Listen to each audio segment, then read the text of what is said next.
right, welcome back everyone. Dito sa latest episode of Quadcom. Oh my God, I'm so happy we're finally catching up, brother.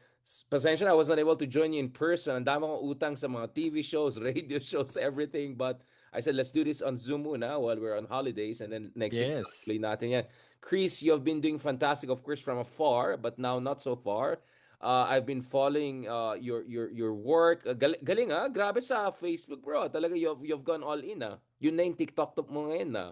Yeah, oo, kasi na-realize ko talaga na kailangan natin pumunta sa mga iba't ibang mga plataporma para makalat yung yung tamang pag-iisip, 'di ba? And Facebook is one of the battlegrounds. Ang hindi ko pa na pupuntahan is TikTok, pero Facebook, yeah, it's growing very fast. Maganda yung maganda yung response sa mga viewers at I think we have to do more content on that nga.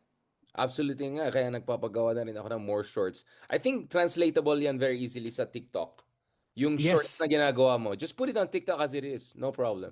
Yeah, yeah, No yun. effort ka na Tapos lang. Oh, effortless. yeah, so which is good ano at nakikita nga natin that our voice is getting louder. Mas marami ng mga taong ngayon lalong nakakakita ng mga tamang pananaw. At hindi lang 'yun, Richard, like I've been very conscious to help promote other vloggers. So one of the vloggers na natulungan natin ay si Lovely Granada, who's now A superstar. superstar. Everyone's talking about her. Binabanata na siya ng mga DDS, tama lang. At maraming mga Bisaya na nauntog na dahil kay Lovely. So which is good. Do you want to tell us more about yung why do you think she's doing so well? Ano yung yung resonance? Yung nagre-resonate sa kanya no ay yung kanyang pagiging Bisaya. Honestly, yun ang isang hinahanap nga natin na merong sana na Bisaya na hindi DDS. At dahil may isang nagsalita na, dumadami na rin yung mga nagsasalita ngayon. At yung mga naglalabas ng mga kanilang opinion laban sa mga katiwalian na ginawa ng mga Duterte na taga Bisaya o sa Mindanao na matapang magsalita ngayon, which is kailangan talaga natin eh. Kailangan na magising ang buong Pilipinas na ayusin na natin yung moralidad natin, Richard. Di ba? Umabot tayo sa dark times na talagang lowest of the low yung level of our morality na kailangan na natin itaas ulit eh. So which is this is good. I'm glad this is happening and I am going to look for more Visayan vloggers o bloggers o kahit ano man sila that can amplify the voice and help people wake up. At ang term nga nila sa Bisaya at mga sinasabi nila ngayon ay Bisaya ako, hindi ako DDS o kaya Bisaya ako at nauntog na ako. Yun ang ano nila. Parang kami mga Ilocano kami pero hindi kami pro Marcos. I mean, we that also for a long time, right? So I mean, at least on the record kami. So empathize and sympathize and of course very much supportive of that kind of approach. So before we get into the meat of discussion, pwede mag-recap tayo ng konti. So kapon lang I had the latest Manila House talk. Humabol din ako sa Manila House. I had Prof. Winnie Monsut and Heidi Mendoza. So we had a fantastic discussion about corruption, different forms of discretionary funds, quite technical discussion, energy crisis, pwede natin pag-usapan a bit more later on, whether agree kayo kay BAM na maybe we need some price caps among others, that's creating a lot of debates also. But before that, eto na bro, April na almost. So anong petsa na? I mean, as someone who was there during one of the major trillion peso march, how are you feeling about the direction of the wind, bro? Well, alam mo right now ang nakikita kong problema ng ng BBM administration is they're losing momentum. When it comes to catching yung corruption sa ating bansa. And dito nakikita mo na nag-close na yung ICI. They just concluded and they shut their offices na. They submitted the reports. Pero pag tinignan mo, ilan ba ang nakasuhan dahil dito sa ICI investigation na to? Ilan ba ang nakulong? Isa lang ang high profile na nakulong dahil dito, Bong Revilla. Yung kay Joel Villanueva and Jingoy Estrada, wala pa rin. Although, sabi ng ombudsman, is there are cases coming. And then, this is the problem I have with the administration eh. Especially with the ombudsman, Boying Remulla, he really should stop making these pronouncements and promises. Kasi nga, nangangako siya Tulad nung ginawa niya noong December 15, naging bago magpasko, tapos sabi end of the year, tapos bigla na lang first quarter. Guess what? Today is the last day of the first quarter.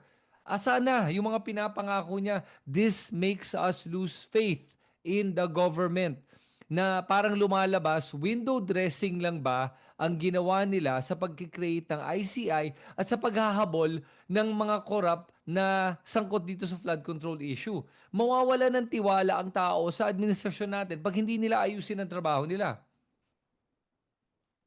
Yeah, and what does it explain? I mean, we had Ma'am Winnie Munsot kahapon who said, ito na, pwede na tayo magbardagulan.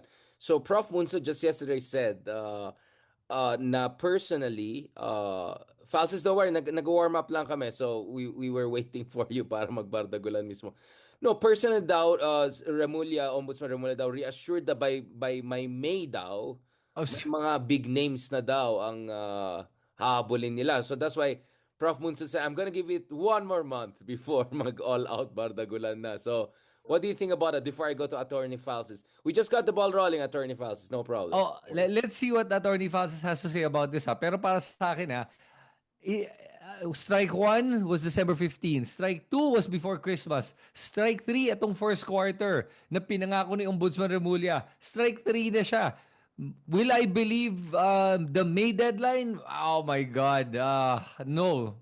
I will not expect it na dahil madidisappoint lang ako kung wala na naman mangyari at magmumukhang daldal na lang ng daldal to si Remulla pero walang resulta. Yun ang nakikita ko talagang problema dito eh. Ang tagal na nito eh. And I understand they have to build a case. But at the same time, then stop making these promises kung hindi ka sigurado sa deadline mo. Yun lang yun. Attorney Falsis, welcome back. Na tayo, double-digit episode na tayo sa Quadcom. We were talking about the flood control in the first episode. Episode 12 na tayo. Wala pa rin update.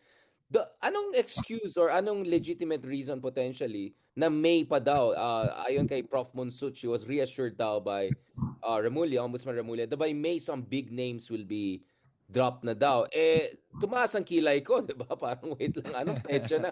Mag-World War III na, ano pa rin tayo? Nasa 2025 pa rin yung political timeline natin.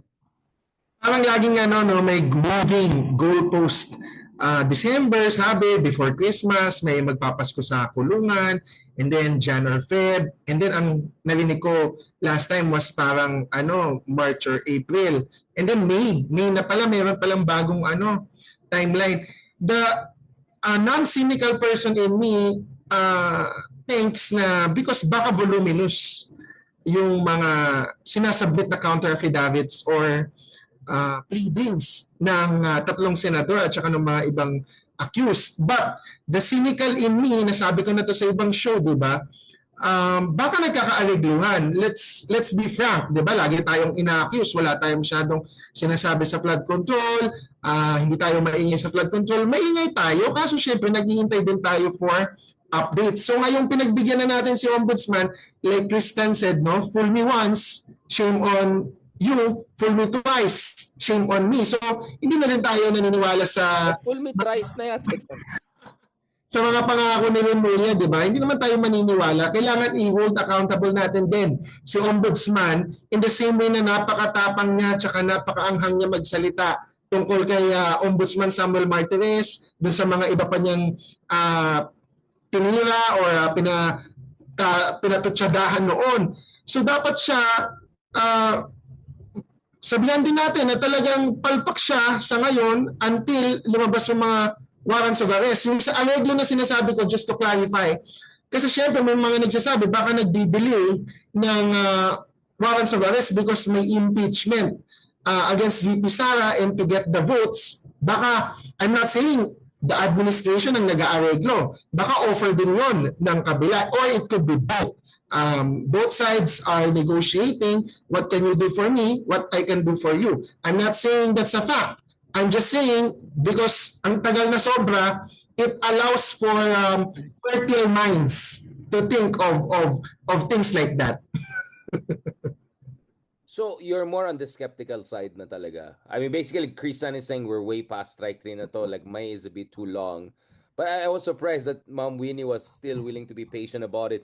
But I want to ask, I mean, nawala na ba yung momentum, Chris? You think people nagkaroon ng fatigue sa trillion peso march and all of that? And probably they're Um, counting on that, nawala ng public pressure. Alam mo no, ang problema din kasi no, I do understand yung pagod ng tao. Nakakapagod eh. You know, it's like chronic fatigue. Yung chronic fatigue is Chronic fatigue fatigue that's syndrome. Oo, nakakapagod yun ha. And after a while, you almost get desensitized at you tune out. You tune out of it. At yun ang nakikita kong possible na nangyayari sa mga mamamayan ngayon na parang sa dami sobra ng issue ng korupsyon na hinaharap ng ating bansa. Araw-araw na lang may naririnig kang korap at tingin mo nga yung buong gobyerno korap at walang accountability. Yung issue lang ni Sara Duterte is a perfect example. So at this point, cynical na yung ating mga mamamayan, unfortunately. What can we do to change the narrative? Well, for us, we have to keep talking. But for the government, kailangan talaga may makulong. Yun lang yun. May pinangako last year. Tapos ngayon, parang kalimutan lang. Kasi I think ang pinakamahirap na problema na hinaharap natin, Richard and the attorney, is I think maraming backdoor or backroom negotiations na nangyayari right now. And even that Blue Ribbon Committee report na hindi mapirmahan ng mga senador because ayaw nila daw pirmahan kasi bakit daw? Yung isang rason, ba't daw hindi sinama yung mga kongresista? Iba naman yung Blue Ribbon Committee report dito sa congressional report. Sign it if there are enough people there that you believe are corrupt, sign it. Ibang usapan na yun sa Congress, gawan din ng isa pang report yun, ba't pirmahan lang to? Hindi mapirmahan. So look at everything. It's at a standstill right now. And honestly yun, I really believe yung mga mamamayan natin ngayon ay nasa punto na parang so be it. Andun na tayo. And aabot na lang tayo siguro sa election. Yan na ba, Attorney Francis? Hintayin na lang natin ng 2020, magkakaroon tayo ng ano na lang, vertical accountability na lang dahil hindi na tayo pwede umasa sa horizontal accountability. Hindi naman. Of course, we will keep pressuring si Ombudsman Boying Rimulya. Siguro sa isang show siguro na somewhere may interview ako na pwedeng ibalita talaga na aabot sa kanya, sabihin ko ang yabang-yabang niya. Wala naman siyang napakulong na incumbent, di ba? So, napako yung mga pangako niya. Dapat shut up, lollipop na lang siya. Siguro pag gano'n, sabihin niya, sino ba itong baklang ba na nagsasamanghang na salita? O, di ba? Kasi kung siya kasi makapostura noon di ba? Kala mo talagang may magagawa. Of course, yung legal side, binigay na natin sa kanya yan. The timeline is too much. Too much due process sa impeachment ni Sara. Baka too much due process na din sa flood control, sa ombudsman, tsaka sa DOJ. Tagal-tagal na yan. Ilang weeks ba? Ilang postponement? Ilang extension ba to file a counter-aff, a rejoinder, a reply?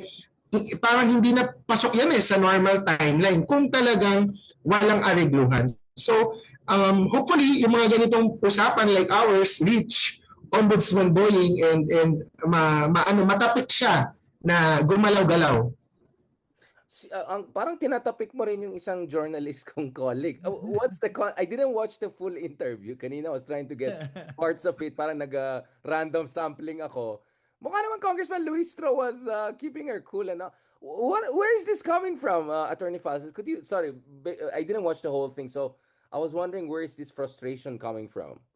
Well, nag-post kasi ako, Ako naman, that's not my first post. I've noticed that. I think I posted way before that si Karen Davila, although maganda yung style niya in general, nagugustuhan natin kasi talagang hard-hitting, talagang kino-confront niya. And that should be the case, di ba? Pag may fake news na sinabi, pag may kabalbala na sinabi, you should call it out on the spot or challenge yung mga gaslighting ng mga politicians. Pero there's also a balance to make, to toe the line na hindi ka naman dapat yung parang ikaw na yung interviewee, ikaw na yung guest. Syempre, ikaw yung interviewer, ikaw yung host, you still have a guest na the viewers tayo, we want more things heard from the interviewee.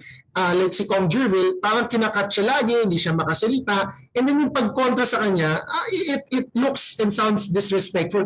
Ako naman, alam mo naman ako, hindi naman ako unfair, like hindi naman ako hindi generous. Generous ako na presumption of good faith, na you come from a good place. Pero kapag meron talagang off, makikita naman yan ng normal na tao eh. So apparently hindi lang ako hindi lang naman ako yung nakapansin na yung interview. In fairness naman, yeah, you're not alone. Yun lang, yung sayo kasi nag-resonate ka agad online. So I was wondering where it's coming from. Because we're comparing kay Toby Chanko. Ako yun ang pinaka-concern ko eh. Makikita mo talaga, she frequently guests Toby Chanko and she is not hard-hitting. She is not as confrontational. She doesn't call out mga kabalbalan. Ako, for example, ito, Chris, tsaka Richard, kunwari ako ini-interview nyo, ako si Toby Chanko, ikikwento ko sa inyo na, si Pangulo, inimbita ako sa isang meeting with Zaldico, tsaka Martin Romualdez, tapos pinapagalitan ni BBM yung dalawa, sinasabi, how much caviar, how much planes, how much Forbes and houses and cars do you still need? Bakit yung corruption ganyan?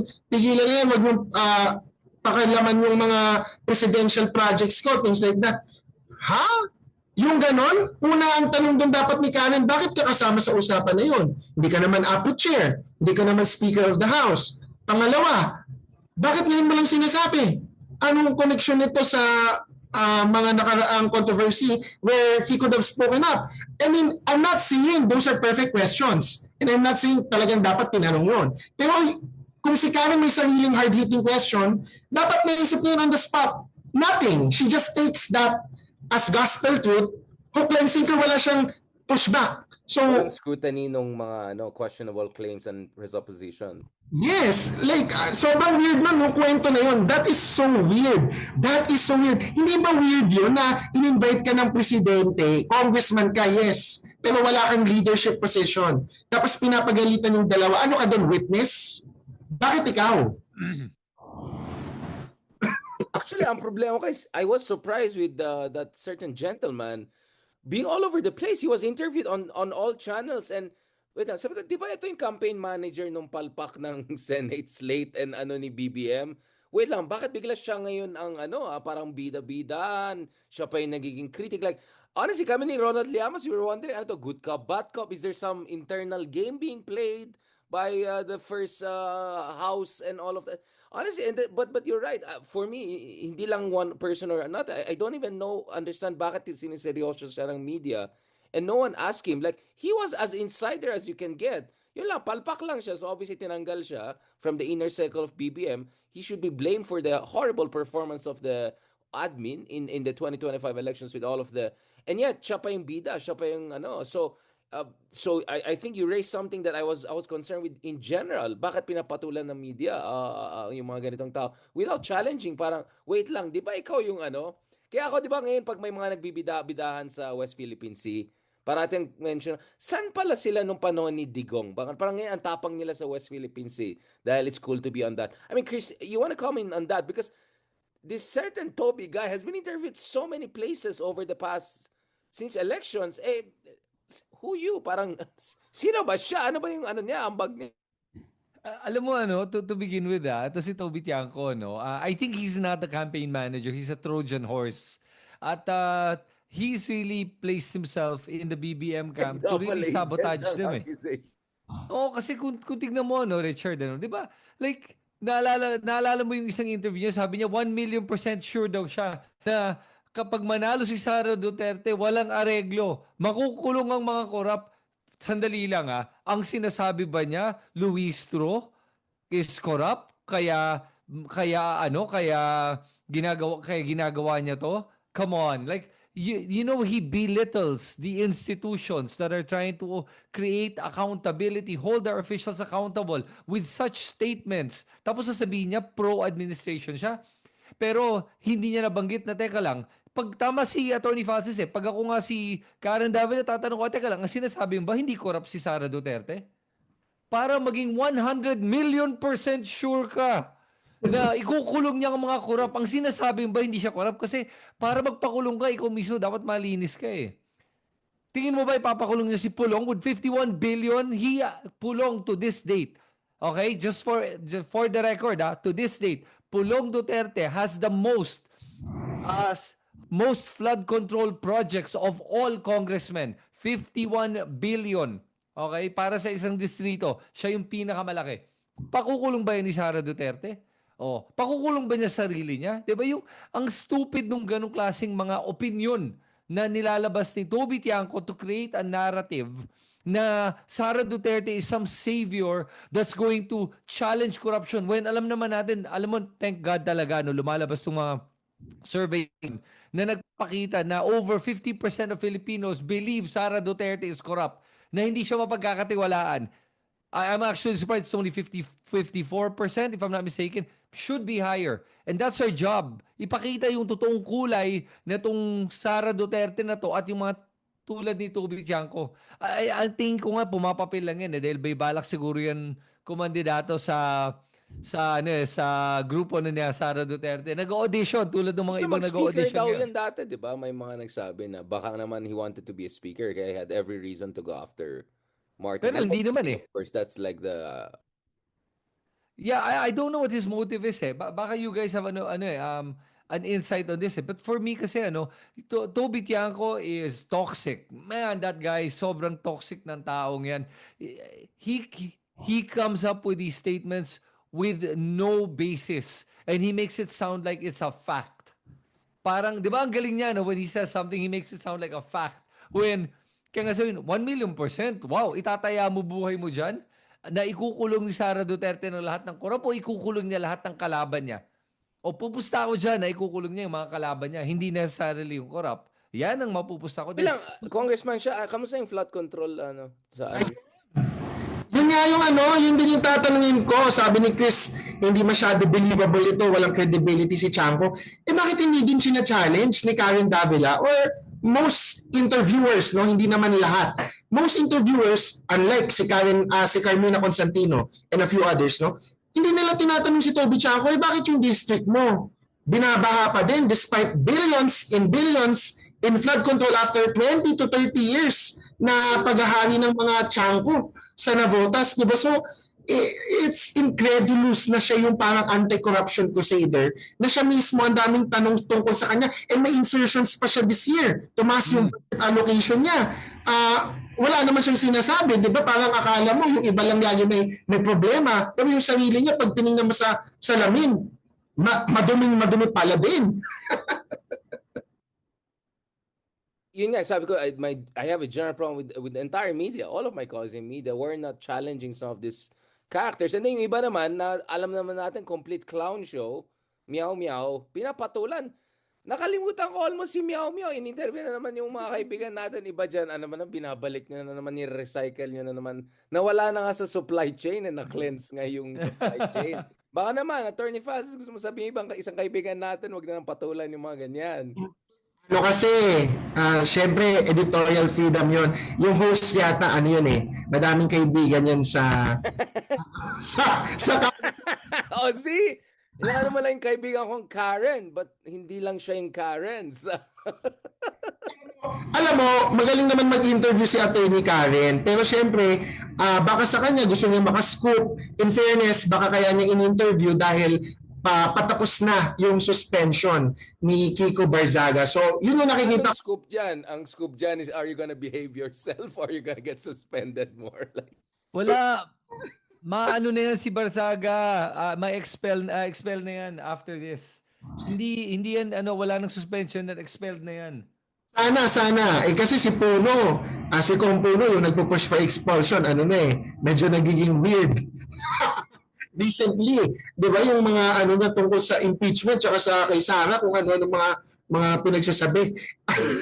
Pero I hope so, may expel. Pero yung kaya ito ni Karen again, just to say, she might want to, hindi ko pa napanood yung buong interview, pero baka ang purpose niya is to know ano yung plans ni Kong Miao once he gets back from suspension.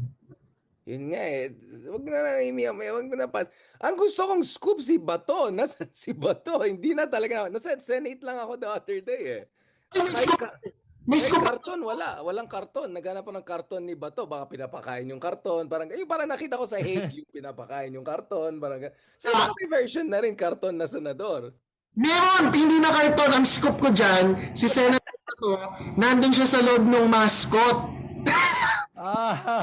Yung nagbigay ng maleta si Robin Padilla na 300,000 Ay, signatures. yung signature, ang bigat ko na lumabas yung biceps ni Action Star. Hindi mo alam, Richard. Si Bato de la Rosa nasa loob noon. Hiding in plain sight, ganun bang game plan natin dyan. Siya nakakalabas ng bahay. Naburo siya. Naboboard siya, di ba? So, para makalabas, nag-disguise siya. Di ba? Meron siya yung gano'n, yung ganyan siya. Yeah! Yung gano'n siya sa baka magganyan siya. Pero nakita ko yung isang AI version niya, nilagay siya ng beard and all of that. Actually, hindi mo siya ma-recognize. Mukha na siyang artista na Bollywood or something. Loko talaga yung mga tao. Chris, let's go back to you. So, kamustang Sara impeachment? Because obviously the context of Attorney Falsi's lament, let's just call it the Falsi's lament, was the interview that had to do something with itong impeachment trial ni Sara Duterte, or impeachment hearing, sorry, ni Sara Duterte. What is your read, Chris, before I go back to Attorney Falsis and let's try to figure out what are the next steps and ano yung mga prospectus dyan? So right now, yun na nga, yung kampo ni Sara Duterte has already filed the TRO, and she said na wala siyang kinalaman doon, but at the same time, the same lawyers na nagsampa ng kaso, nagsampa nung TRO with the Supreme Court were there in yung araw ng Davao, yung festival kasama ni Sara Duterte. So medyo mahirap paniwalaan na hindi alam ni Sara Duterte. And plus, remember, these submissions, these filing for TROs, hundreds of pages of documents yan. Hindi yan na-prepare ng overnight. Matagal yang pinrepare. Pero ito na yung mahirap doon. At nakausap ko lang nga si Congressman Terry Rodon tungkol dito. Sinabi nga niya, pag tinignan mo yung decision mismo ng Supreme Court, yung kasilang motion for reconsideration, nakalagay doon na hindi sila makikialam pagdating sa paghahanap ng form and substance when it comes to the impeachment. They actually stated that they will not interfere with that. And that is exactly what the Congress is doing now, following the process to give due process to Sara Duterte. Kaya ang gulo kausap si Sara Duterte at nung kanyang kampo kasi nga, ngayon sinasabi nila unconstitutional. Last year sinasabi nila due process. Ngayon na binigyan ng due process, ngayon sabihin nila unconstitutional. Pero of course, okay, I'm gonna be fair about it Alam mo, trabaho naman ng abogado yan. Di ba, attorney? Gumawa ng lahat ng pwedeng paraan para ipatigil o kaya madelay at ipatagal itong proseso at pahirapan, syempre, yung mga nagko-complain. Trabaho nila yon. Fair enough. In that regard, pinapatanggal na nga si Michael Powa at yung isa pang abogado from the legal team of Sara Duterte kasi nga they are potential witnesses against Sara Duterte. And they probably may need to testify because they do know something about the issue when it comes to the way she spent yung confidential funds. And eto na, we're coming to the exciting part. Ano ba to? Is this April na? Next 2 weeks from now? Darating na si Madriaga sa Congress. Ayan na. Ngayon, ito sabihin ko let us take it with a grain of salt because Madriaga has to pass. Kailangan siya dumaan sa butas ng karayom. Kailangan niya mapatunayan yung kanyang kredibilidad at yung integridad ng kanyang salaysay. Kasi sa ngayon, na-challenge yun. And ang gusto mag-challenge doon ay sila Chika. So it's gonna be very interesting kung haharap sila Chika sa kanyang akusasyon laban kay Madriaga na sinasabi niya sinungaling si Madriaga. At kailangan niya to gawin. Kung matalino ang mga abogado ni Sara Duterte, they will present a defense right now. Why? Kasi pag ginawa nila yan at mapatunayan nila na walang substance o kaya walang reasonable grounds for the impeachment to proceed to trial, right now pa lang maipapatigil na bago pa umabot ng Senado. Wouldn't that be better for the camp of Sara Duterte na hindi nga siya ma-impeach rather than wait for the impeachment to be transmitted to the Senate saka sila magsasalita? And what doesn't make sense for me is this.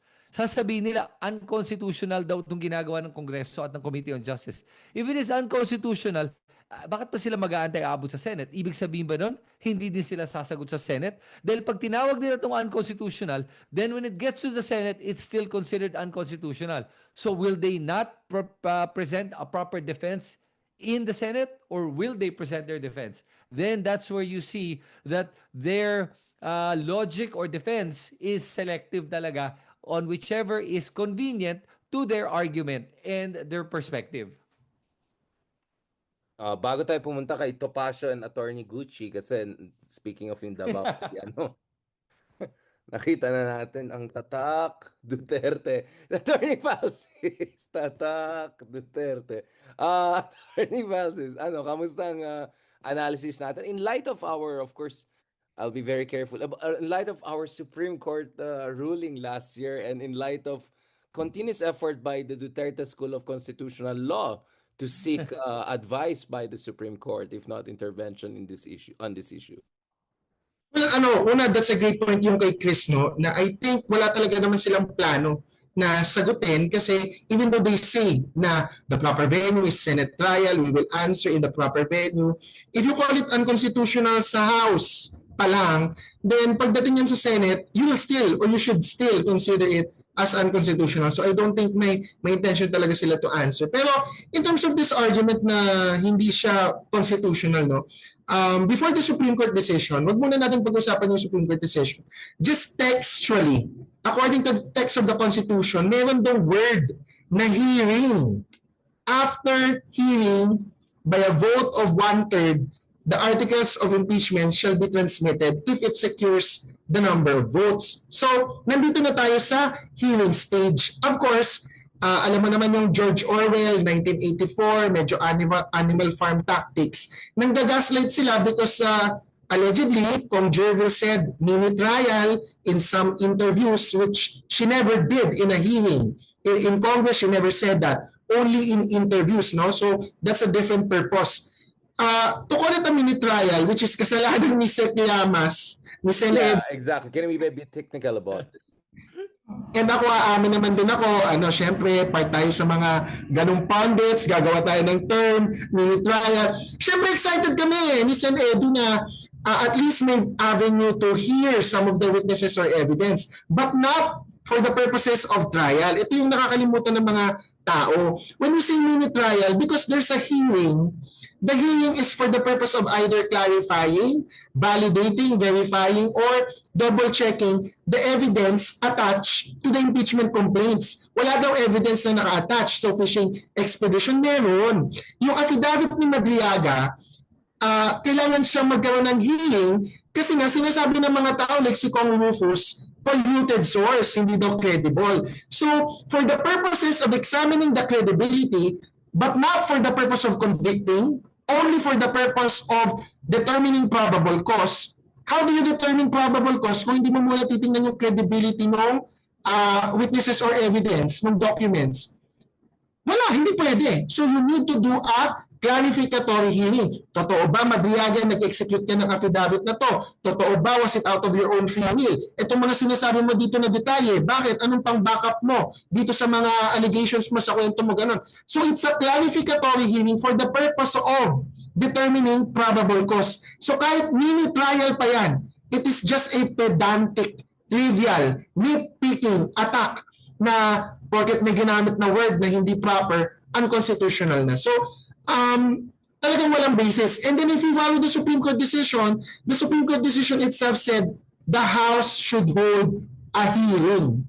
So, hindi pwedeng unconstitutional yan. The Supreme Court would be twisting and bending itself if it declares the House proceedings as unconstitutional because the House is just following the Supreme Court decision to the letter. So ako, I hope the Supreme Court does not issue a TRO against the proceedings. Are you expecting under the current condition before we go to Mark? I'm very glad Mark is here as we transition to Attorney Gucci and Topacio and the whole Hall of Fame, no? But Attorney Faust, going back to this, I mean, ano yung mga scenarios you look or prospectus dito if you're going to do scenario-based analysis of after everything, after all the reaction last year, I won't say more, baka makontempt na naman tayo.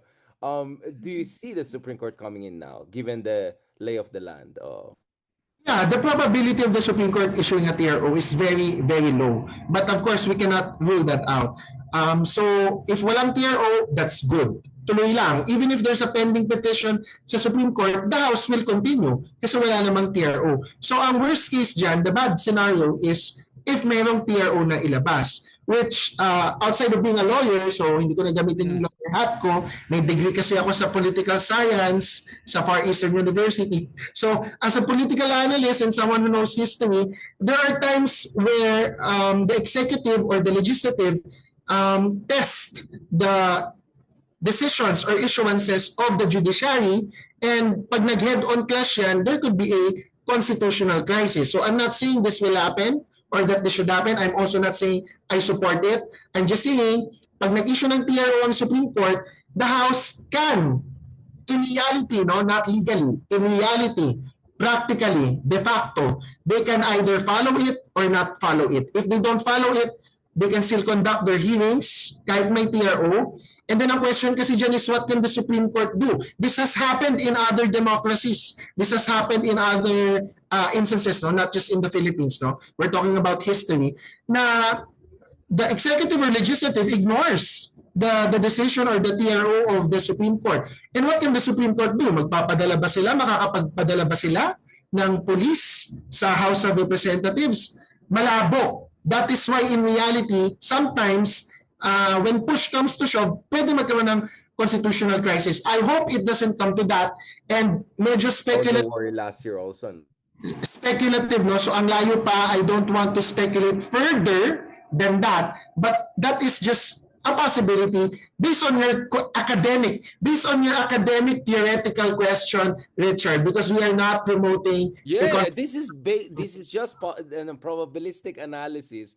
So the prospect of that constitutional crisis or deadlock itself could shape parang game theory yan, di ba? Shadow future, right? Just another tiny point on this, probably I'll bring in Chris and then we go to Mark because miss natin si Mark. On the issue ng AMLA, follow the money trail, that's a very sensitive issue. Now everyone is saying ito yung low-hanging fruit all these years, including last year when we were in the thick of the first impeachment attempt. Nasaan na tayo dyan? Kailangan ba ng petition for review or are we looking at what is the status of the AMLA and the money trail investigation? From what I recall, hindi na subpoena yung bank records. I'm not sure if nasubpoena yung AMLC. Ang ginawa yata is to subpoena BIR, tax income returns, and SEC records. No, I think the House was playing it legally safe. Kasi if they subpoenaed bank records, even AMLC records, mas may basis siguro ang impeachment team, ang legal team ni VP Sara or Senator Ron and Bondoc to see na unconstitutional if the interpretation of the bank secrecy law is that the House cannot demand or subpoena bank records, only the Senate can. So, parang yun yung dating sa akin. Ang alam ko sa April 14, wala pang AMLC or bank records na makikita doon. Ang pinaka-aabangan natin before Chris and Mark comes in, aside from the Madriaga testimony, ako ang inaantay ko personally is the NBI evidence. Because sabi ni Congresswoman Zamora, she was part of the impeachment prosecution team last year, nakita na daw niya ang evidence to prove the articles of impeachment as to the contracting of an assassin or the killing of the first family from the NBI. So ako, yun ang inaantay ko na makita sa April 14. Interesting. Chris, you want to say something on the money trail issue before I go to Mark? Yeah, for me, just a quick one, before Mark comes in, is dito sa susupina ng bank records, from what it seemed like, kasi hindi naman daw yan nakasama sa impeachment complaint. Kasi ang pinag-uusapan natin is ill-gotten wealth based on the SALN. Kaya sila nakatutok dun sa 88 million na declaration ng SALN, and then they're going to determine kung ill-gotten wealth ba itong 88 million na to from the previous SALN. Ang nagtataka lang ako, bakit hindi nila ginawang issue yung misdeclaration ng SALN? Kasi nga, I honestly believe the money that they have, the Dutertes have, and Sara Duterte has, is way more than 88 million. I would say it's in the vicinity of, yun na nga, yung lumalabas sinasabi ni Trillanes, about 2 to 3 billion pesos. based on the amount of money going to their bank accounts. So, which was surprising for me, kaya hindi kung bakit nila kinuha. Explanation na binigay sa akin ni Congressman Terry Redon is that mas mabilis kasi kunin from government. Kasi yung SEC, BIR, ombudsman, they're all part of the government. It's easier to get them to cooperate than having to go through the AMLA to get to the bank records, which are different set already. But it doesn't mean they won't determine an opportunity to look at that. They're just saying right now, this is enough. And kung kailangan, they might look at that daw. Yun ang sabi nila. Mark, you want to comment on this issue? What is the state of discussion about Sara impeachment trial? Kasi syempre, sinasabi ng ating mga ka-DDS na very concerned about national interest. I mean, every year they have some reason, climate change, I don't know. This year, of course, ang reason nila, energy crisis. Bakit may oras pa kayo dito? Kailangan natin ng energy conservation, nasasayang yung energy natin. Kamusta, Mark, ang level of energy? Kasi yung Department of Energy, parang kulang sa energy yung nila. Natatawa nga ako kasi yung mga nagsasabi na bakit kayo puro impeachment, may oil crisis. Sila naman yung nasa Supreme Court Marami sila may na puro bring him home, na puro gustong questionin yung sa ICC ni dating Pangulong Rodrigo Duterte. Para sa akin importante yung mga issues ng corruption. Kasi kapag sasabihin na naman natin merong oil crisis, parating may crisis Parating may problema, parating may ano. Yan ang nagiging climate palusot. change, that will be always a real. Oo, yan ang nagiging palusot ng mga kurakot. Kaya nga I always answer that. Kahit sa issue ng flood control, kahit sa issue ng confidential funds, o kahit ano pang issue ng korupsyon, the present or the past administrations, huwag nating kalimutan. Let's pursue it kahit kasabay ng ibang mga krisis. Kasi hindi tayo mauubusan ng excuses, di ba? At yan lang ang hinihintay ng mga sangkot sa mga korupsyon na merong bagong issue para makalimutan yung kanilang ginawang kalokohan. So, sa akin, ganun lang kadin kasagot. Hindi pwedeng kalimutan yung issue ng korupsyon. Kahit flood control, kahit confidential funds, dapat tuloy pa rin yan. I want to ask you on that because just before you came in, tinanong ko both si Chris and Attorney Falsis because kahapon lang sa Manila ako at Professor Munsud. Actually, Attorney Munsud was also there with Professor Munsud and we talked about it. And sabi ko, ano na mangyari? Mag-revolution na ba tayo? Kasi anong petsa na? Mag-April na. Nasaan yung mga nakakataas kilay na naman yung slowness? May daw, baka daw, the big names will come out. Ikaw, Mark, you think they're just trying to wait out the heat? Parang gano'n, parang kalimutan ng tao. I don't think makakalimutan ng tao, will they? Yung flood control scandal. Oo sana wag nilang isipin na they could take their time tapos makakalimutan ng mga tao. Kasi hindi and hindi to makakalimutan hanggang 2028 elections pakiramdam ko. They will remember kung sino yung wala nangako pero hindi tinupad yung pangako, kung sino yung walang ginawa, kung sino yung hindi humabol doon sa mga nagnakaw sa flood control. Nag-directive na yung Pangulo di ba? Kaya nga yung mahiya naman kayo, yung ICI, yung ano. So dapat malaman natin yung buong katotohanan at masampahan ng kaso lahat ng ano. Hindi makakalimutan ng tao Maraming mga ibang issue pero babalik at babalik doon sa naging pangako na panagutin yung sa ICI. Hindi Kaya nakakalimot pero napapagalan din talaga nafa-fatigue ako. na ba ang tao? Sorry, Sir Mark, of course, hindi nakakalimot pero nafa-fatigue na ba yung tao? Kasi parang wala nang protest Pwede. Hindi, siguro hindi na kasing init o kasing passionate nung September last year na talagang kasi may gulat na nagulat tayo na ganun pala kalaki, ganun pala kadami yung nanakaw ng mga ilang individual na ito sa DPWH saka sa Senate at Congress. So nawala na yung shock factor, nawala na yung pero kumbaga at nasa isip pa rin ng mga tao at they will remember kung ibabalik at ibabalik. Yun ang problema ni Pangulong Marcos. Kahit na ano yung magagandang achievements na ma-achieve niya for the next 2 years, ibabato sa kanya ng tao, yung pangako mo sa flood control, anong nangyari?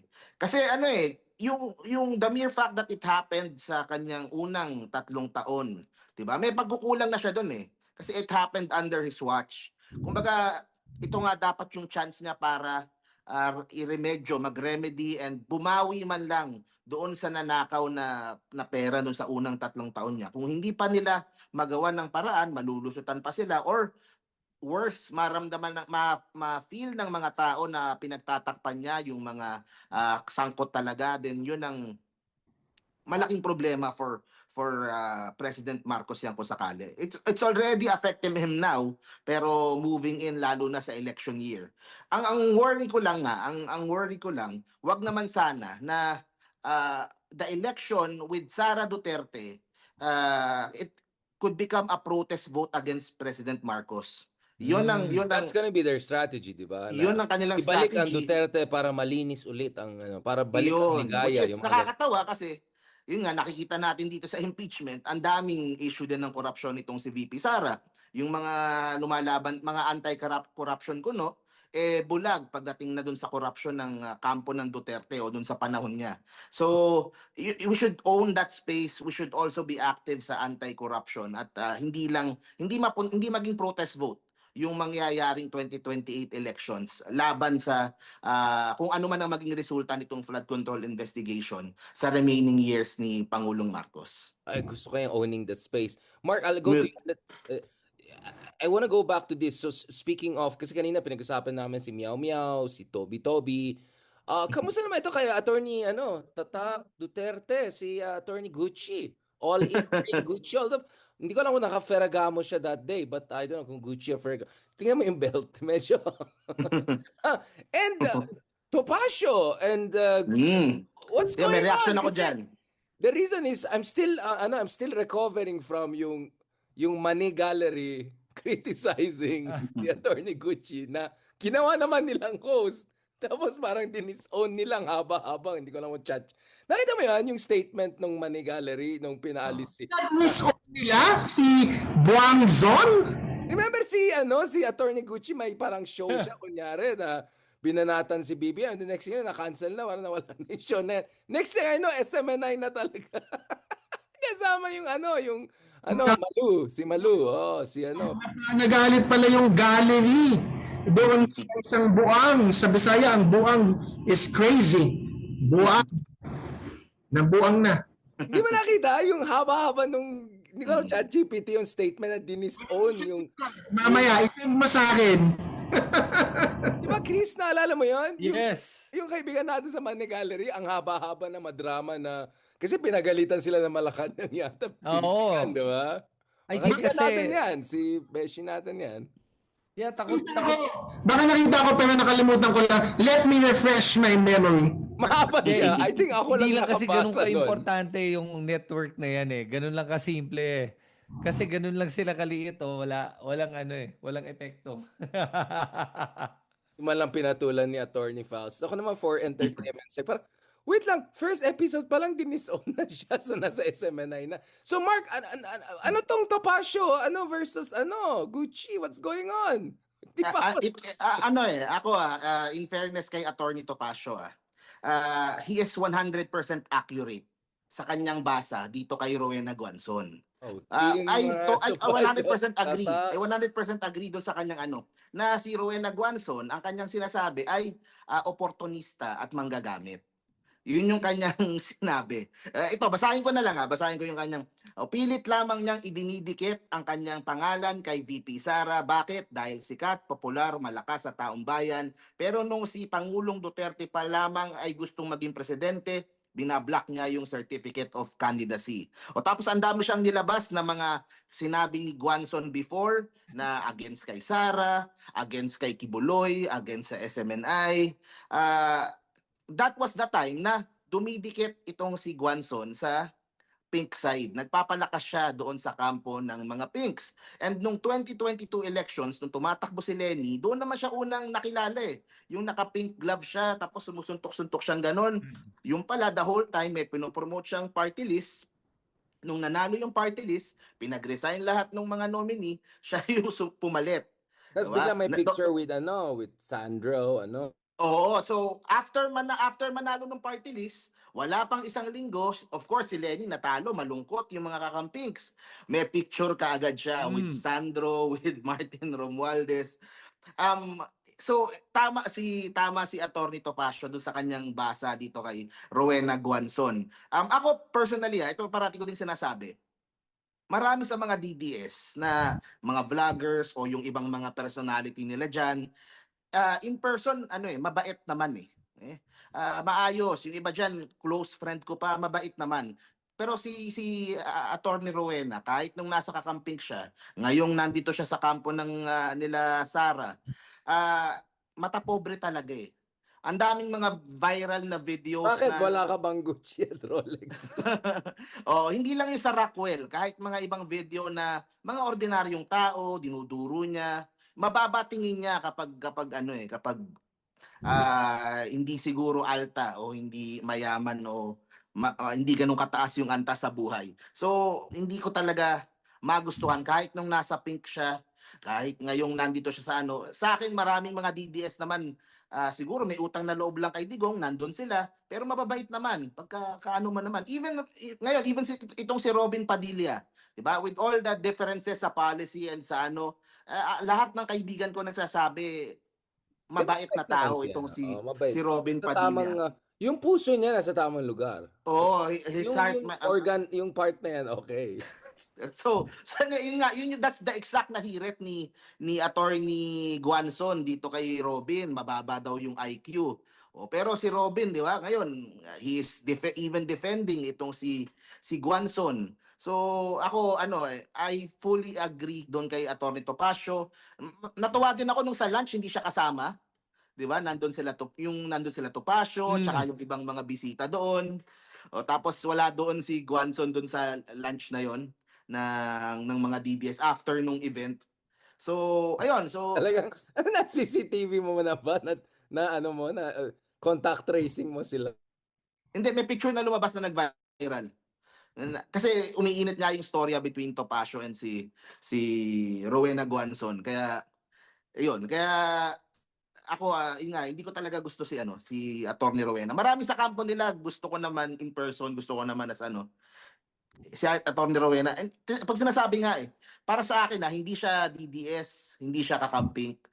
Basta kung saan siya merong pakinabang. Oportunista. Oo, doon na siya pumupunta. Yaw. Kung sino magagamit niya, kung sino maano niya, and ayun, hindi mo din masisisi yung mga pinks na ganun yung galit sa kanya kasi pinaniwala niya yung mga kakampings na nasa puso niya talaga yung pinaglalaban ni Lenny na good governance and anti-corruption and tapos biglang ngayon yan na yung maririnig mo ngayon na puro puri na, puro pagpapalakas na dito sa mga Duterte porket mataas sa survey. Oh, Mark, anong ginagawa mo nung nag-uusap kami? Parang God's play. Pagpasok mo, knockout punch ka. Nag-warm up lang kami. Ikaw, Attorney Falces, before I go back to artista natin kasama, si Kristen. May mga nagko-comment, artista pala si Kristen na panood dito sa Itbulaga and all. Attorney Falces, what is your read on it, Jesus? On this, Team Topacio ka rin? Are you also Team Topacio like me and Mark? Hindi, syempre tayo ganito yan. Pag nag-aaway yung dalawang kasamaan, like unit team, nag-break up, we don't support any side. But we just watch, di ba? Masaya manood nakakatawa sila and they make good points and we will celebrate the good points. Kasi a broken clock is correct even twice a day, di ba? So, they will make good points and they will make correct points sometimes. But it doesn't mean Team Topacio na ako. But I do recognize, at least si Topacio, consistent sa kanyang paniniwala. Ako, hindi niya ako kinamayan. Kahit diba? mali, pero consistent. Nakita niya ako, inintroduce ako ni Jimmy Bondoc. Sabi niya, I don't want to be a hypocrite. Hindi daw niya ako kakamayan. Ako naman, hindi ko naman in-offer yung kamay ko. Si Guanzon, tumayo, isa-isa, kinamayan sina Harold, Omar, Pulong Duterte, or sino man yung mga nandun. Lahat kinamayan. Si Topacio, nakaupo. Hindi siya tumayo, hindi niya binigay yung kamay niya. Sinabi pa niya sa araw ng Davao, sa Davao City, nung umiikot si Rowena para makipagkamay na, Oportunista ka. O, sabi niya, kain suka ka. Daw ni Guanzon sa mukha niya mismo. Hindi niya kinamayan, sabi niya, kain suka ka, oportunista ka, gano'n, dikit ka lang ng dikit kay Sara. Gano'n. So, ako, I can recognize consistency. I can applaud consistency. But of course, hindi tayo Team Topacio. Meron lang tayong popcorn. Masaya lang manood ng BDS versus BDS. Wait lang. Kung dati, team Kasawan, team Kadiliman, ngayon, sa loob mismo, meron din split. BDS versus BDS ko, no. In fairness kay Topacio, siya, legitimate BDS siya kasi Nazi siya, dati pa siya, panahon ni Duterte. Parang Ngayon, Topacio and legitimate in one paragraph sentence page ay medyo, I'm having a hard time putting it together. So sabi mo, even a broken clock is correct twice. So nakaisa na si Topacio. Let's wait for his next one. At saka may posisyon siya sa PDP eh. Look pa. So definitely PDP is out of the question. So definitely hindi kasama si Si Atty. Guanzon sa Gucci. PDP. Kasi may ranko si Topacio doon eh. So ang way na lang niya makapasok sa slate ni Sara is through Independent. ibang Endorsed by independent Sara. or ano. Bong. Oo. Si Guanzon. Interesting. Ikaw, Chris, mukhang, Chris, alam ko, gentleman ka eh. Sino bang kausap mo dyan? Sige, patulan mo nga tong topic na to kasi we're gonna go to the last part, which is very important. 2028, some of the internal surveys suggesting that it's getting close. I heard from at least one very authoritative source na 8% na lang yung difference. Rafi is going down to third place and Lenny is going up to around 30%, around 38 si Lenny. In fact, we did a speculative map on this that I'll discuss later on, collating 3 or 4 different surveys. Nandito yan with projections and all. I will have a special explainer on this soon. But Chris, bago tayo pumunta dyan, anong take mo dito sa Topacio versus Gucci? Is this really inevitable na ba itong mga ganyan showdown? Mag-UFC na ba tayo? Saan tayo pupunta? Alam mo, no, talagang tingin ko merong matagal nang initan yung dalawang yun eh. Pero I like Attorney Falsi said nga, no, na I'm happy to watch in the sideline. At popcorn na lang, manunood na lang ako dito dahil nakakatawa how these guys implode. And remember, this is not the first time na nakita mo ang mga kampo ng mga Duterte na nag-aaway-away sa isa't isa. Tingnan mo lang si Panelo at saka si Harry Roque. 'Di ba? Yung dalawang spokes ni Duterte nag-aaway, nagbabanatan ngayon. And this is something very common with the Dutertes. And for me, Rowena Guanzon is an opportunist. I would not trust her with a 10-foot pole, even a 20-foot pole. Ingat ka sa mga taong tulad ni Guanzon dahil ang mga ganyan, ahas yan talaga. At mahirap talagang kasama yung ganyan. And you know what? Ako, I don't really care for Topacio. I don't like him. I think, he's a misogynist, asshole, but for whatever he is... Anti-Semitic even. He makes like... Oh yeah, lahat na nga eh. Pero... person. Saka KSP talaga eh. Nakita mo ba yung, nagbanggit pa siya nung pag gusto daw niya man rape nung kapatid ni Ann Curtis daw. Di ba sinabi niya parang nagpapapansin lang talaga. Dapat sampahan ng kaso to eh. At saka dapat talaga ma-disbar na to eh. Pero anyway, regardless, for me, anyone, I'm surprised Guanzon still has any credibility and people still follow her on Facebook. Malaki yung following niya sa Facebook eh. Hindi ko maintindihan kung bakit eh. Then again, hindi ko din, kasi pag tinignan mo, no, everyone likes to look at a train wreck, di ba? Nakapikit mata pero gusto mo sumisilip, di ba? Ganun talaga eh. And Rowena Guanzon is a train wreck in the making. Those are interesting. So, Attorney Falsi, sinong una ma-disbar sa kanila? Kung mauna si Topacio. Kasi si Topacio...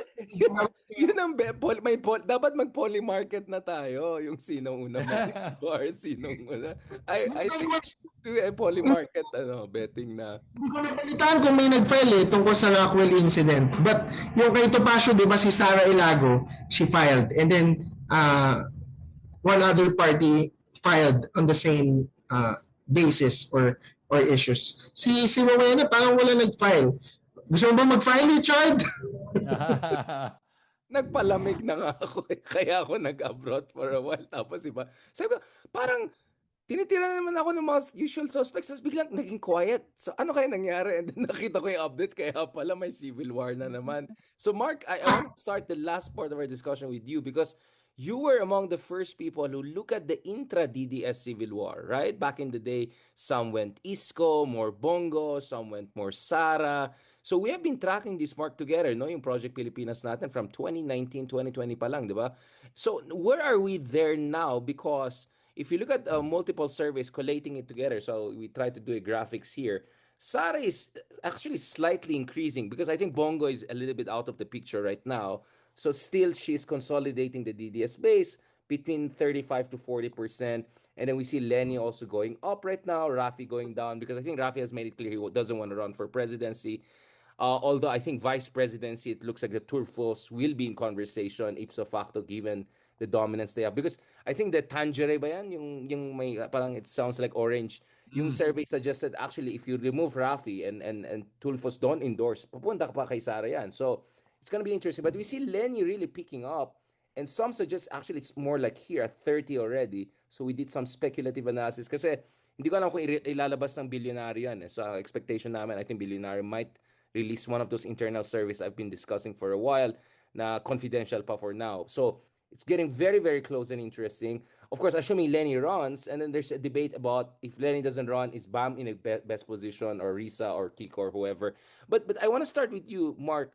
Where do you see this race going? Because we see very steady yung numbers ni Sara. In fact, if anything, slightly nag-increase. Probably with Bongo no longer being in the conversation for the foreseeable future. Although unlike Bato, I think nagpapakita pa rin naman siya, hindi pa naman karton. Where do you see the race going? Do you see the intra-DDS fights getting nasty later on or no, magko-consolidate na sila? Magko-consolidate lang sila eh. Yung itong mga minor na away, mga ano-ano lang yan. Takot naman sila lahat kay Sara eh. The Duterte family holds the kasi ano eh, lahat naman yan ay galing doon sa charisma or kung sa whatever you might call, kung anong magic meron yung tatay. Okay? So naipasa sa mga anak, merong mga nakikisimpatya kasi nakita nila matanda, dinala sa dahig, hindi nila naiintindihan yung buong EJK issue. So naipasa dito kay Sara. I think ito pero ako yung nakikita kong mga surveys lately na with Lenny inching closer, mukhang ano eh, mukhang I'm starting to see nga na ano eh, mukhang posible nga talaga. Ang worry ko lang yung percentage ni Rafi Tulfo, hindi enough yung i-endorso niya si Lenny Robredo Yung 15%. para lumipat. Yes, para lumipat kay Lenny. So, merong mga quality si Rafi Tulfo na gusto nung 15% na yon kung bakit Na more sila DDS. ha? Na more DDS. Nung na kay Rafi na percentage. Oo. There is an overlap between DDS and the Tulfo. Oo eh. Hindi naman halo-halo naman eh. Kasi siguro si Rafi yung mga natulungan niya, yung pulso niya sa because of his show, yung pulso niya sa masa, tapos yung political will, tapos pag yung nagagalit, pag yung so kailangan pag-aralan siguro mabuti how to kung si Lenny talaga yung magiging kandidato or kung si Bam or kung sino man sa pink side, kung paano magta-translate yon para hindi mapunta doon sa kabilang side eh. Kasi yun ang ano ko, yun ang worry ko. I think ang importante pang tignan din is kahapon pinag-uusapan namin is maging factor pa kung sino yung pipiliing VP ni Sara. Kasi nung isang araw lang, merong lumalabas si Torion, si Attorney Torion, isa sa mga main I think sa bilyonaryo niya sinabi to eh, na they are starting to float the idea of a Sara Baste tandem. Wala na, huwag na tayo magpasok ng iba. Duterte naman yung malakas eh. Mag-Duterte na. So, sinasabi ko lang, baka pag ganyan-ganyan, this might open a small window na baka si Marcoleta, baka maagaw ng ibang grupo. Baka mapunta sa ibang ano. So, may mga ganong factors at play pa eh. So, importante din yung choice ni VP Sara kung sino yung makakatandem niya to make sure na ano, kumaga wala nang kokontra kay Sara pagdating sa kampo nila. Ang kailangan na lang niyang tignan is everybody happy at wala nang kakawala doon sa kanilang kampo para to join another group o to sumama sa ibang grupo na she would face sa 2028. You think Erwin more likely will run than Rafi? Because Erwin will be safe, di ba? Talo siya or not, he'll still be in the Senate. While for Yeah. Rafi, parang Ah, alanganin ito. ano pakiramdam ko si Senator Raffy has the whole 2026 to decide kung mag-pick Yeah, up so yung hindi pa rin kanyang final. Oh. oo there are signs may naririnig ako ayaw na. May naririnig ako, nakita ko may gumagalaw na ganito, merong anong ganon o merong nagsasalita sa kampo ni Raffy. I think 2026 will determine nga kung gaano siya kainit heading to next year. And then he will decide kung But will he magsi-safe be na lang ba okay siya. will he be okay as VP? And the other thing is, I mean, alam naman natin Senator Rafi has been target of DDS, including some of our vlogger friends for a while at parang pinipitik siya every time na medyo patok yung pangalan niya. Shouldn't he be concerned that they will try to do more expose kuno and try to Kaya suppose hindi bring siya out tingin ko skeleton in the magba-vice closet? president. Parang hindi sulit Parang hindi sulit yung Not sakit worth ng it. ulo and Si Erwin naman, nothing to lose. Diba? Kahit manalo matalo, senador pa rin siya. Nakalibreng kampanya pa siya for his next re-election. So, mas sa VP, mas si Erwin. Kung presidente, mas si Raffy.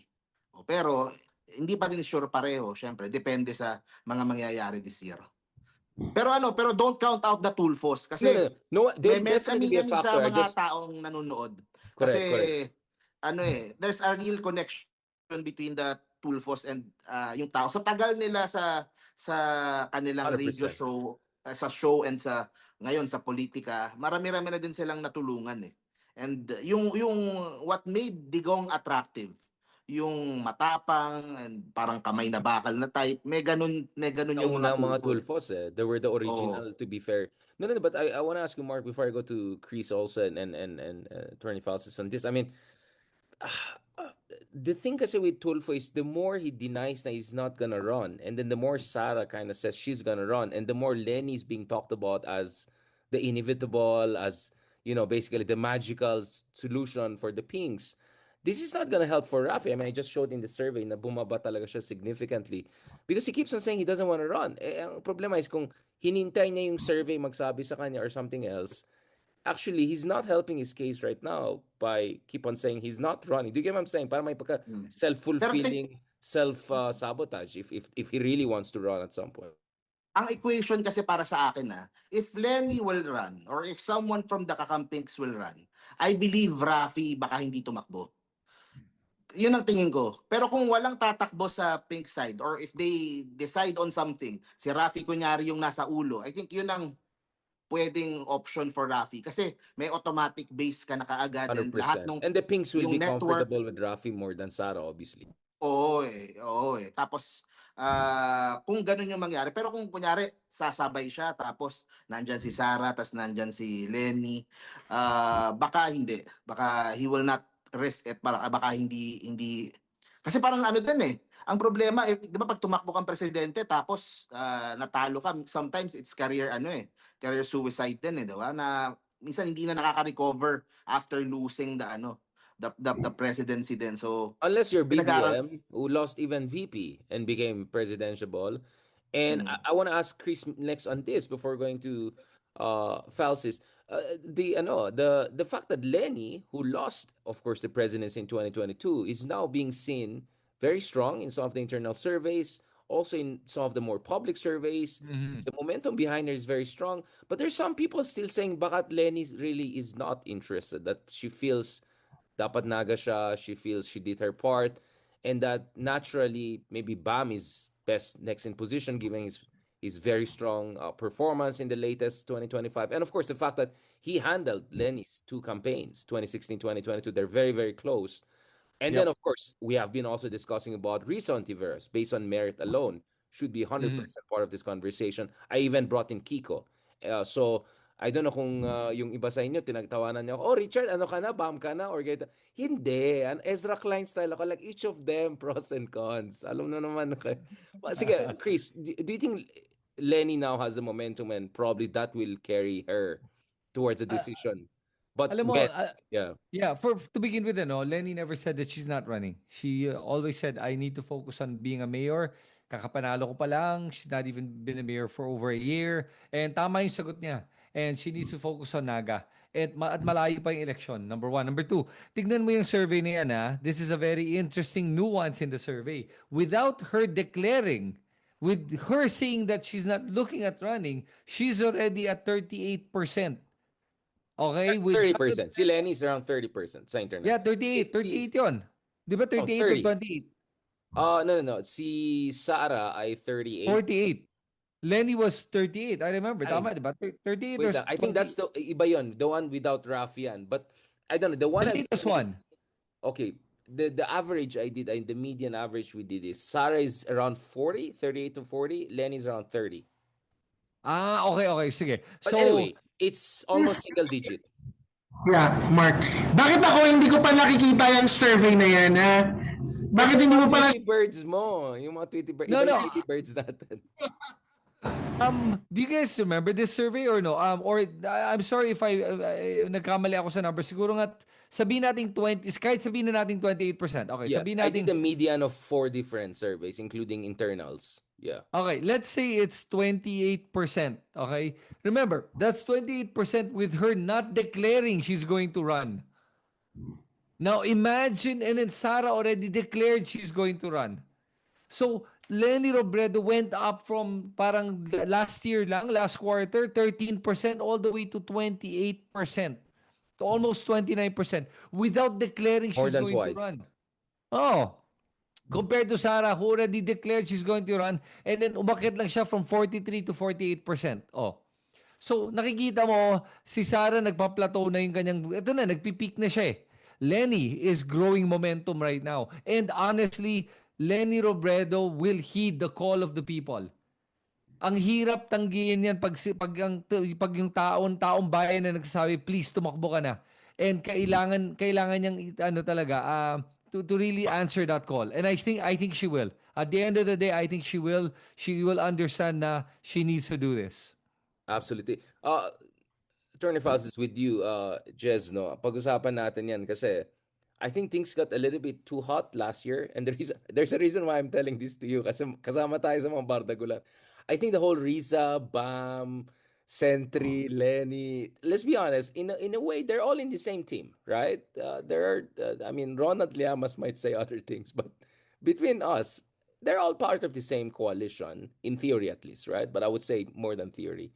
So I think things got a little bit ugly last year, and I think recently the whole ideally with Bam, I think it got a little bit nasty on all different sides, and I'm not saying no one deserves getting criticized. Absolutely, we can have a conversation about that. But just how do you think is the best way to ano yung mga meta rules on deciding who should be the one to represent the Pinks? And my sense, talking to the other side of this equation, who don't want also the Dutertes coming back, is if it's Lenny, if it's Bam or anyone or Risa that they feel has the momentum and unity, they're willing to even have some sort of a tactical alliance. Maybe Tulfo will be there, so something like that. I mean, because clearly we know hindi pwede more than one ang tatakbo laban kay Sara. That will split the rest, basically, right? And also maybe I'll go back to Mark and Chris on that. How do you also win over the soft DDS? Which is where I and Chris started, right? Talking about this ex-DDS, soft DDS people who could be won over to the other side. Well, if you're talking about meta, di ba? Ang presidential run naman talaga is about one, people's clamor. That should always be the meta. If there is a clamor from the people about a specific candidate or a specific set of values may presented by a candidate, organic talaga yan. Walang makakapigil. Pinoy, Duterte, Lenny, pag sinabi ng tao, ito ang gusto namin, yan ang gusto namin, sabi nga ni Chris, mahirap yan tanggihan. So, we will see sa clamor ng tao, so far, nag-gravitate pa din ang mga tao kay Lenny, which is coming from the other meta, yung Totga nga. So, 2022, natalo si Lenny, but many people feel na si Lenny pa din yung the one that got away for them, na she would have been a better president than this president. Plus, if Mark is talking about a protest vote, diba? If Sara Duterte is a protest vote against Bongbong Marcos, I can see that the meta as well is Lenny Robredo is a protest vote. against Bongbong Marcos. Kasi nga, they ran against each other. Lenny represents a lot of things that are quite in contrast to Bongbong Marcos and to Sara Duterte. So yung protest vote doon, dalawa levels eh. 2 levels yung protest vote. Yung team yung nanalo, overwhelming yung mandate 2022, Bongbong Sara, and Lenny represents a protest vote against both kind of candidates. But backpedal lang ako ng konti doon sa pagtakbo ni VP Lenny, no? So I think Chris is correct na hindi pa nga nagde-declare, mataas na yung numbers.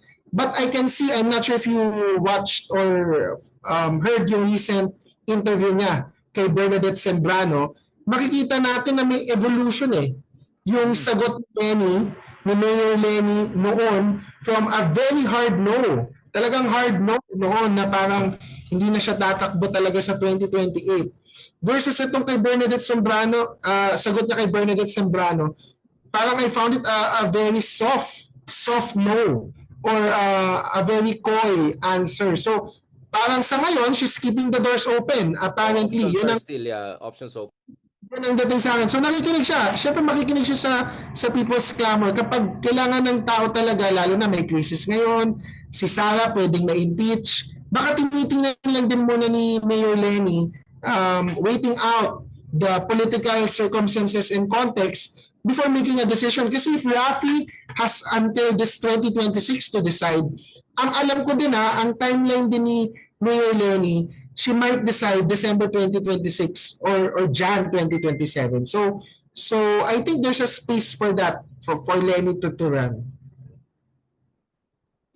Maybe last words, Mark and Chris, about how do you win over the soft DDS and the undecided, which is huge, potentially 20-30% of the population at least.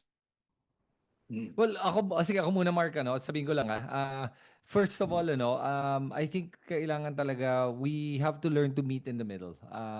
Maraming mga DDS naman kasi are matitino and they just want peace and order.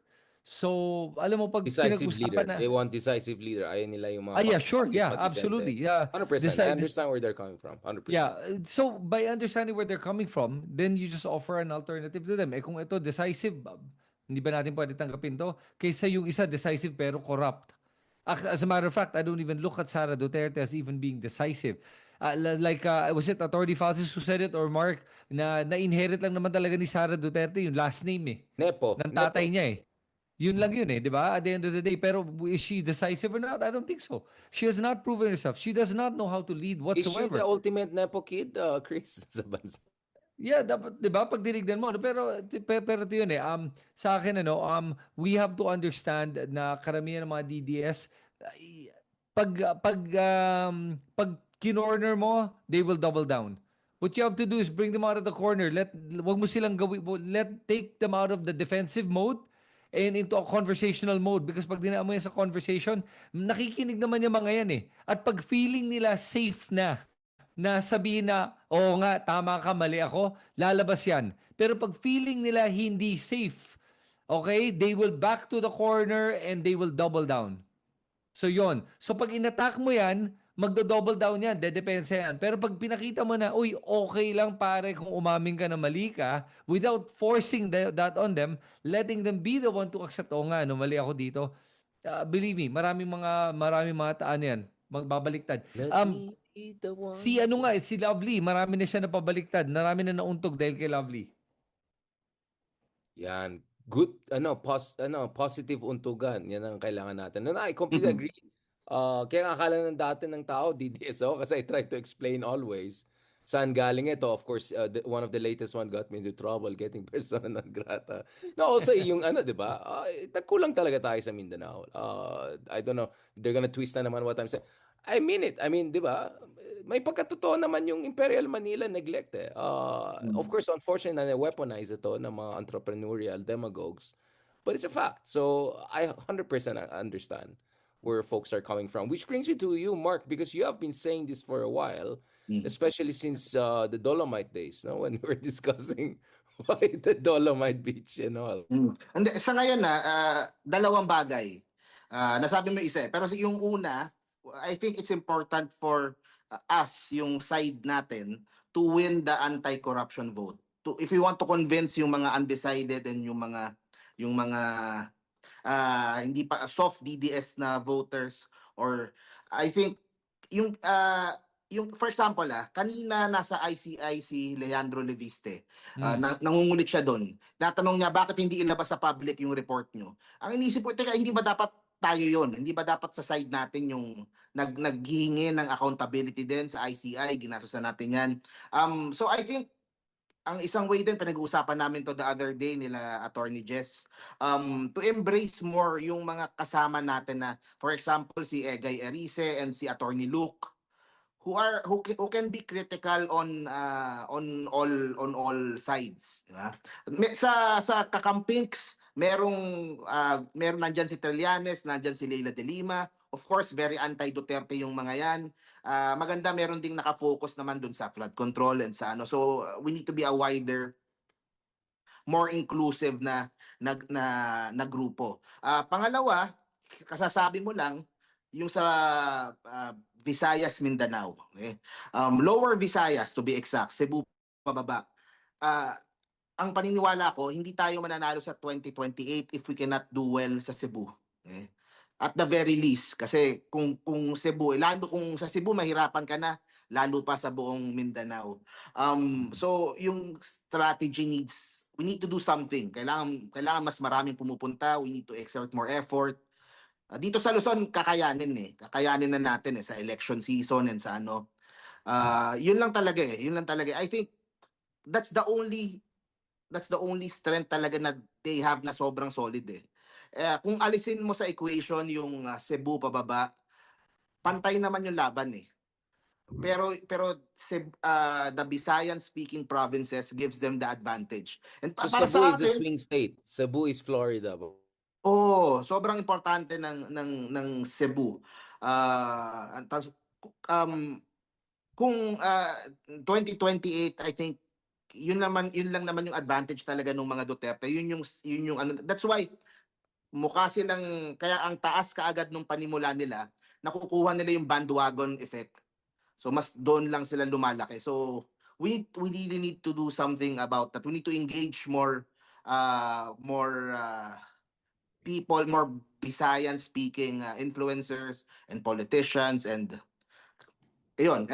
have a clear cut strategy on how to win Visayas and how to win and how to lessen their lead sa Mindanao. All right. On that note, our future campaign manager. Yes, Jess, you want to add? Yeah, I think dapat magkaroon si Lenny or si Bam, si Lisa ng Obama anger translator. Pero dapat Bisaya translator. Kailangan meron talagang sasama sa campaign or merong proxy or spokes. Si Lenny, si Surrogate. Bam, surrogate, or a spokesperson din talaga na Bisaya speaking. Yung talaga parang ma-identify with Lenny Bam Risa na ito ang nila, connection sa mga Bisaya or how to communicate with the Bisaya speaking people. Kasi kung walang ganung I think last election yung kulang din Wala masyadong intentional engagement sa language ng mga Bisaya mismo. So I think that's very important. Absolutely. Look at the Probably a candidates spokesman there. who can speak 2-3 languages na Filipino language. To fill up the slate, tignan na yung mga candidates. I-prioritize yung mga candidates from Cebu, Visayas, Mindanao in filling up the senatorial slate, the VP, or 100%. Maybe Chris, since you're the production galore guy among the four of us, maybe we should do an event in Cebu before the end of the year, no? Let's do a town hall meeting. I think we should get the ball rolling ourselves. I mean, even if we're not running or whether we run or not. I think we should do that on our little part, no? Town hall discussions tayo mas with schools our doon siguro. counterparts. Pwede din. Oo, yung mga influencers, kausapin natin, tayo, parang Joe Rogan style na 10-10 tayo That would be fun. Yeah, Whether let's do Davao, it. whether Jensan, whether Cebu, but I think Cebu would be perfect start, no? Para hindi naman tayo puro Metro Manila at saka Luzon lang, di ba? I think that would be fantastic. Bawal ako sa Davao. Well, and last time I checked, hindi pa ako persona non grata sa Davao. So let me cash in that before I get bawal in Davao. Okay, maybe we skip that. Maybe we can do Jensan or Marawi or other beautiful. Ang Cagayan de daming Oro. places. Bukidnon. Yeah, there's so many. Mindoro. Of course, Siargao. I would love it. Any moment we can do Siargao. So I think we should do that ourselves also, no? To get it. Para siguro ma-inspire din ang tao to do more of a direct engagement dun sa mga counterparts natin. And who knows, baka naman we also learn a little bit here and there Boots of on the other ground. beautiful languages. Diba? Absolutely. Absolutely. So Chris, ha, ikaw yung boss namin sa let's set Sige, up sige. something. Let's organize Oo, something. let's Game do ako something doon. proper. Let's find partners. So shoutout sa mga University of San Carlos. Ayan na, nagpangalan na ako. Yung mga potential partners natin for this, no? Jess, Mark, and Chris, maybe we can have some institutional partnerships and also more than happy to meet yung mga kaibigan natin, our counterparts in Cebu, in Mindanao, who are doing fantastic job also. Sayang eh. I mean, we're all in one country, so sana more engagement tayo kaysa in silos. On that note, thank you very much, guys. Na-miss ko kayo. I'm so glad we had this Quadcom finally after quite some time and looking forward to in person also the four of us para discuss natin more itong plan natin for a southern tour, right? Kumbaga, later this year, gawin talaga natin for real. Whether Jez is persona non grata in Davao or not, or whether I am still welcome back. On that note, thank you very much. God bless and may you have a blessed Holy Week. All Salamat. right, bye.